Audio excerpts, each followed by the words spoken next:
হরে কৃষ্ণ। সংসার যাত্রা পার্ট 27। সংসারের রূপ দেখতে চান, বৃদ্ধ বলদ হতে দেন। আবার মনে রাখবেন, সংসারের সুখ দেখতে চান, বৃদ্ধ বলদ হতে দেন। কেমন?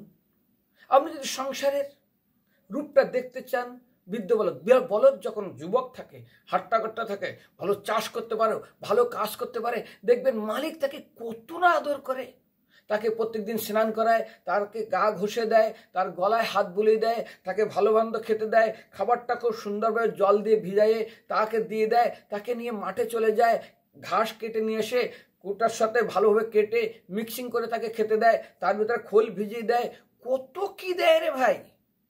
যখন হাট্টাগাট্টা যখন পুরো কাজ করতে পারে মালিকের জন্য, আর যখন বৃদ্ধ হয়ে গেছে আর কাজ করতে পারে না, তখন শুকনা বিচেলি খেতে হয়, জল দিল কি না দিল ওয়েট করতে হয়, মাঠে বেঁধে রেখে এসছে, কখন নিয়ে আসবে, কখন কি করবে, শুধু তার মৃত্যুর জন্য অপেক্ষা করতে হয়।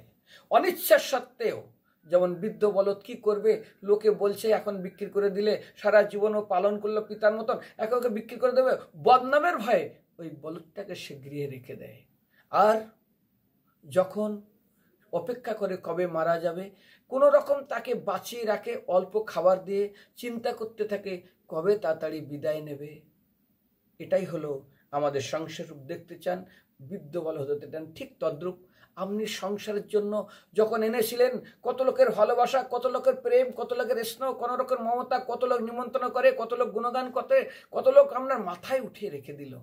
আজ আপনি বৃদ্ধ, আপনার ইনকাম নেই, তা আমাদের শারীরিক বার্ধক্যতা, তাতে হাজারো রোগ, বিভিন্ন কষ্ট পাচ্ছেন, মাসে মাসে আপনার জন্য খরচ বেড়ে যাচ্ছে, তখন আপনাকে সবাই ওইভাবেই রাখবে।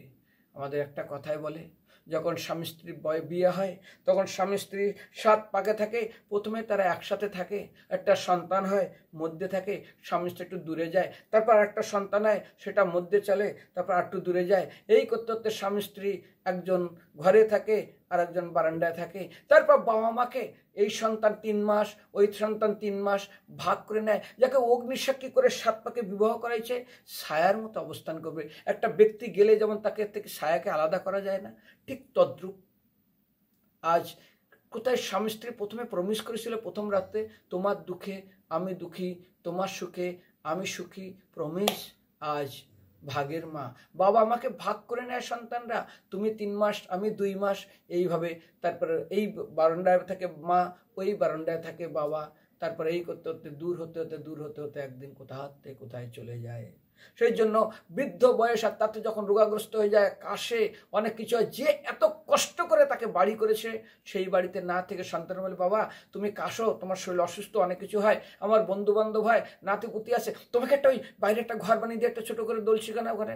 এখন বাবা কি করবে, যে তার নিজের শরীর রক্ত জল করে ঘর করেছে, তার আজ বাইরে কোথাও একটা ঘরে থাকতে হচ্ছে। এখন ওখান থেকে সে অপেক্ষা করছে কবে বাবা উপরে চলে যাবে।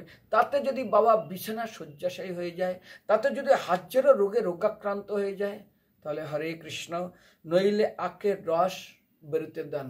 আবার সংসার রূপ দেখতে চান, বৃদ্ধ বলদ হতে চান, তারপরের দৃষ্টান্ত হলে আখের রস বেরোতে দেন। আখের রস যখন বের করে হাত দিয়ে মোড়াতো আর রস বেরিয়ে করে সেটা এমনি ফেলে দিত, গরুতে খেত, কিন্তু বর্তমান সমাজে মেশিনে বের করে পাউডার হয়ে যায়, গ্যাজা বেরিয়ে যায়, তারপর ছিটে ফেলে দেয়, গরুতেও খায় না, আগুন ধরে যায়। তো আমাদের এটাই হলো সংসার জীবনের দৃষ্টান্ত। হয় আখের রস বেরোনোর পর তার মমতা থাকে না, বৃদ্ধ হয়ে গেলে বলদের যেমন কোনো যত্ন থাকে না, ঠিক আপনারও যদি সংসারের রূপ দেখতে চান, সেই জীবনের জন্য অপেক্ষা করে যান। হরে কৃষ্ণ, বরন্তু হরিভজন করুন, ভগবানের নাম করুন, ভগবানের ভজন করুন। আরে বুচ্চকুন্দ মহারাজ যদি, খট্টাঙ্গ মহারাজ যদি 15 মিনিটে পেতে পারে, আপনি কেন পাবেন না? ধ্রুব মহারাজ 5 বছরে কৃষ্ণকে পেয়ে গেছেন, আপনি কেন পাবেন না? ভজন করুন, কারণ ভগবদ্গীতায় কৃষ্ণ বলছেন 6ষ্ঠ অধ্যায় 32 নম্বর শ্লোক, পার্থ নৈব এহন মাত্র বিনস্তস্য বিদ্যাতে নহি কল্যাণ কৃত করছিত দুর্গতিতম গচ্ছতি। হে পার্থ, ভগবত ভক্তির অনুশীলন, শুভকর্ম অনুষ্ঠান কোনো সময় বৃথা যায় না, তাকে বিনাশ করতে হয় না, তাকে অবশ্যই শুভ ফল প্রদান করে। হরে কৃষ্ণ, ধন্যবাদ।